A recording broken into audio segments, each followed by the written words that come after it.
पाटलिपुत्र के गद्दी से धनानंद को हटाकर पाटलिपुत्र के दरबार में चंद्रगुप्त मौर्य अपने सिंहासन पर विराजमान थे। उनके बगल में आचार्य चाणक्य खड़े थे, जिनकी दृष्टि दूरगामी थी और जिनकी बुद्धि युद्ध से अधिक शक्तिशाली थी। मौर्य साम्राज्य अब हिंदू कुश से बंगाल की खाड़ी तक और हिमालय से दक्षिण तक फैला था। धनानंद के पतन के बाद यह साम्राज्य स्थिर था। किसानों को न्याय मिला, व्यापारियों को समृद्धि मिली और आम जनता को सुख मिला। लेकिन यह शांति अधिक दिनों तक टिकने वाली नहीं थी। उसी समय राजमहल में एक दूत हाँफता हुआ आया। महाराज, एक बड़ी सेना पश्चिम से हमारी ओर बढ़ रही है। चाणक्य ने तुरंत समझ गया कि यह सैनिक ग्रीक शासक सेल्यूकस निकेटर की है, जिसने बेबीलोन, ईरान और काबुल पर कब्जा कर लिया है। अब वह हमारी सीमाओं की ओर बढ़ रहा है। चाणक्य ने अपनी तीक्ष्ण दृष्टि सम्राट चंद्रगुप्त पर डाली और मुस्कुराए। तो अब मौर्य साम्राज्य की तलवार को दोबारा खींचने का समय आ गया है। सेल्यूकस निकेटर लक्ष्य स्पष्ट था, मौर्य साम्राज्य पर चढ़ाई करके संपूर्ण भारत को जीतना। सेल्यूकस की सेना पश्चिम से बढ़ती हुई गंगा नदी के किनारे अपना डेरा डाल चुके थे। अब सेल्यूकस के सामने गंगा के विशाल गंगा का विराट प्रवाह था। ग्रीक सेनाएं इतनी विशाल नदी को देखकर स्तब्ध थीं। सेल्यूकस ने अपने सेनापतियों से कहा, यदि हम इस नदी को पार कर गए तो मौर्य हमारी शक्ति के आगे टिक नहीं पाएंगे। जब पाटलिपुत्र में खबर पहुंची कि सेल्यूकस की सेना गंगा के किनारे डेरा डाल चुकी है तो चंद्रगुप्त चिंतित हुए। लेकिन चाणक्य ने शांत स्वर में कहा, सम्राट, युद्ध केवल तलवार से नहीं, बुद्धि से भी जीते जाते हैं। चाणक्य जानते थे कि ग्रीक सेनाएं भारत की जलवायु और गंगा की प्रचंडता से परिचित नहीं थीं। उन्होंने तुरंत एक योजना बनाई। मौर्य सेना ने गंगा में हजारों युद्धक नौकाएं तैनात कर दीं, ताकि ग्रीक सैनिक नदी पार ही न कर सकें। गंगा के पश्चिमी तट पर ग्रीक सेनाएं डेरा डाले खड़ी थीं। विशाल हाथी, बख्तरबंद घुड़सवार और प्रशिक्षित ग्रीक सैनिकों की सेना यहां जमा थी। सेल्यूकस निकेटर का सामना एक बड़ी समस्या से था, गंगा नदी। इस विशाल नदी को पार किए बिना मौर्य साम्राज्य पर हमला नहीं किया जा सकता, उसने अपने सेनापतियों से कहा। लेकिन चाणक्य पहले ही इस खतरे को भांप चुके थे। गंगा नदी पर मौर्य नौकाएं युद्ध के लिए तैयार खड़ी थीं। गंगा नदी के पानी बिल्कुल शांत था, लेकिन इस शांति के पीछे एक तूफान आने वाला था। सेल्यूकस ने अपने सेनापतियों को आदेश दिया, हमें गंगा पार करनी होगी, नावों और तैराकों के दस्ते तैयार करो। ग्रीक सैनिकों ने लकड़ी की नावें तैयार की और धीरे धीरे नदी में उतरने लगे। कुछ सैनिक तैरते हुए आगे बढ़े, लेकिन उन्हें इस बात का अंदाजा नहीं था कि मौर्य सैनिक पहले से ही उनके लिए तैयार खड़े थे। जैसे ही ग्रीक नावें गंगा के मध्य तक पहुंची, अचानक पानी में हलचल हुई। गंगा के तट पर छिपे मौर्य सैनिकों ने धड़ाधड़ तीर चलाने शुरू कर दिए। तीरों की बौछार से कई ग्रीक नावों में आग लग गई। जो सैनिक तैर रहे थे वे घबरा गए और इधर उधर भागने लगे। ग्रीक सेना को समझ में नहीं आया कि यह हमला कहां से हो रहा है। सेल्यूकस क्रोधित होकर चिल्लाया, ध्यान दो, नावों को पलटने मत दो, आगे बढ़ो। लेकिन तभी गंगा के बीच से विशाल मौर्य युद्धक नौकाएं प्रकट हुईं।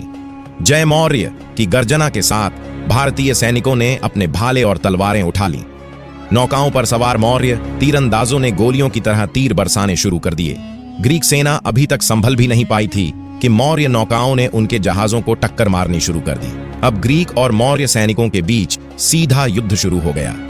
मौर्य सैनिकों ने अपनी लंबी भालाओं से ग्रीक सैनिकों को नदी में गिराना शुरू किया। ग्रीक सैनिक अपनी तलवारों से नावों में घुसने की कोशिश कर रहे थे, लेकिन मौर्य जलसेना उन्हें लगातार पानी में ढकेल रही थी।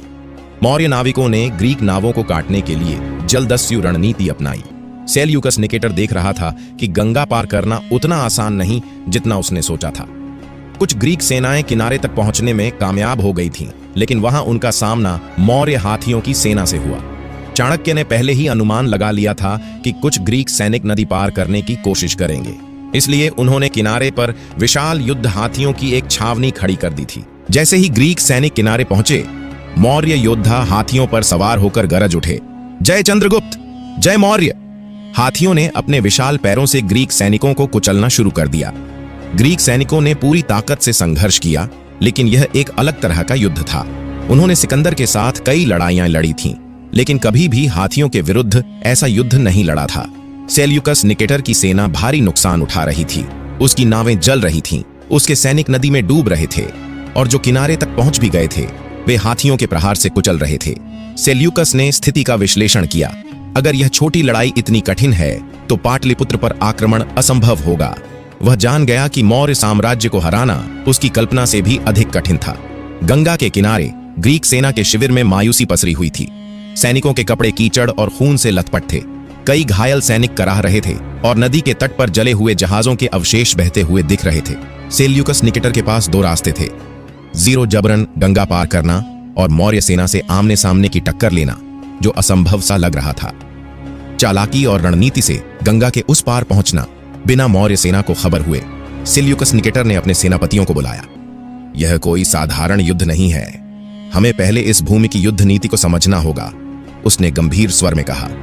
हमें अपने सैनिकों को छोटे छोटे गुटों में बांटना होगा, सेल्यूकस ने घोषणा की। उसने अपने सबसे अनुभवी नाविकों और जासूसों को बुलाया। मुझे उस नदी की हर धारा, हर संकरी जगह और हर गुप्त रास्ते की जानकारी चाहिए। ग्रीक सेना के कुछ जासूस गांव वालों के भेष में नदी के आसपास भेजे गए। कुछ दिन बाद वे लौटे और उन्होंने बताया, गंगा के कुछ हिस्से उथले हैं जहां सेना पैदल भी नदी पार कर सकती है। कुछ गांवों में गुप्त घाट और मार्ग हैं जहां से छोटे समूहों में सैनिकों को गुपचुप भेजा जा सकता है। मौर्य सेना मुख्य रूप से उन्हीं क्षेत्रों पर ध्यान दे रही है जहां नौकाओं से हमला होने की संभावना है, लेकिन जंगलों और दलदली क्षेत्रों में उनकी सुरक्षा कमजोर है।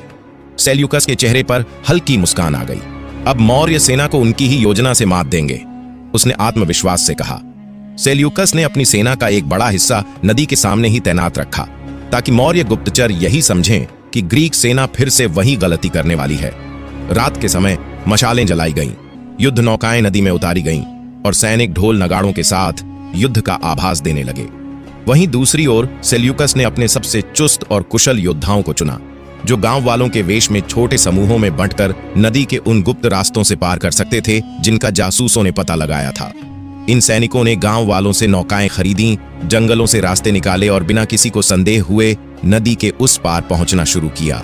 सेल्यूकस जानता था कि हाथियों के लिए दलदली क्षेत्र मुश्किल होते हैं, इसलिए उसने अपनी सेना को दलदल के संकरे रास्तों से निकालने का आदेश दिया, जिससे वे मौर्य सेना की कमजोर कड़ी पर हमला कर सकें।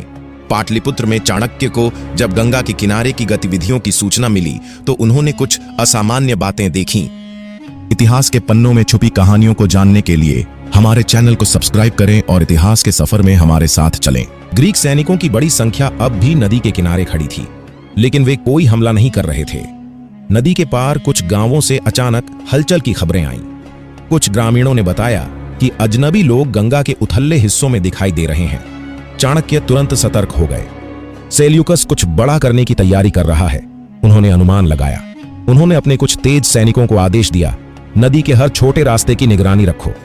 हमें यह जानना होगा कि दुश्मन कहां छिपा है। चंद्रगुप्त के सेनापति भद्रसेन ने जंगलों, दलदलों और छोटे गांवों में तलाश शुरू कर देते हैं। जैसे ही भद्रसेन ने गंगा के उथली भाग में पहुंचा, उन्होंने देखा कि ग्रीक सैनिक नदी पार कर रहे हैं। सैनिकों ने तत्काल हमला कर दिया। गुप्त रूप से गंगा पार कर रहे ग्रीक सैनिकों पर अचानक मौर्य सेना टूट पड़ी। गुप्तचरों ने यह खबर चाणक्य तक पहुंचा दी। सेल्यूकस की सेना नदी के संकरे रास्तों से पार कर रही है। चाणक्य ने तुरंत चंद्रगुप्त को संदेश भेजा, युद्ध की असली घड़ी आ चुकी है। सेल्यूकस निकेटर के आदेश पर ग्रीक सैनिक छोटे छोटे गुटों में बंटकर गंगा के संकरे रास्तों और दलदली क्षेत्रों से पार होने लगे। मौर्य गुप्तचर सतर्क थे, लेकिन इतनी बड़ी योजना का हर भाग रोक पाना उनके लिए कठिन हो रहा था। जैसे ही ग्रीक सैनिक नदी पार कर रहे थे, मौर्य धनुर्धरों ने बाण वर्षा शुरू कर दी। गहरे दलदल में फंसे कई ग्रीक सैनिक ढालों से बचाव करने लगे। कुछ ग्रीक सैनिकों की नावें उलट गईं और वे पानी में डूब गए। कुछ सैनिक तुरंत वापस लौटने लगे, लेकिन ग्रीक सेनापति एपोलोडोरस ने उन्हें डटकर लड़ने का आदेश दिया। ग्रीक सैनिकों ने अपनी लंबी भालाओं और कटारों से जवाबी हमला किया। सेल्यूकस निकेटर की योजना अब पूरी तरह स्पष्ट थी। जैसे ही मौर्य सेना ने किनारों से हमला किया, गुप्त मार्गों से नदी पार कर चुके ग्रीक सैनिकों ने मौर्य सेना के पीछे से हमला कर दिया। ग्रीक घुड़सवार और भालेदारी सैनिक जंगलों से निकलकर मौर्य सेना को चारों ओर से घेरने लगे। सेल्यूकस के विशेष बल 1500 ग्रीक और 500 फारसी सैनिक अचानक दलदल के पीछे से निकल आए और मौर्य सेना पर भयानक आक्रमण कर दिया। भद्रसेन ने अपने सैनिकों को बचाने की पूरी कोशिश की। घोड़ों को पीछे हटाओ, धनुर्धर अधिक बाण चलाओ, पैदल सेना रक्षात्मक मुद्रा बनाओ, लेकिन यह सब व्यर्थ था। ग्रीक सेना की युद्ध तकनीक और उनके लोहे के कवच मौर्य सैनिकों से कहीं अधिक प्रभावी साबित हो रहे थे। युद्ध का दृश्य भयावह हो चुका था। गंगा के किनारे लाशों के ढेर लगने लगे। घायल सैनिक दलदल में गिरते जा रहे थे। चारों ओर तलवारों की टकराहट, चीख पुकार और घोड़ों के हिनहिनाने की आवाजें गूंज रही थीं।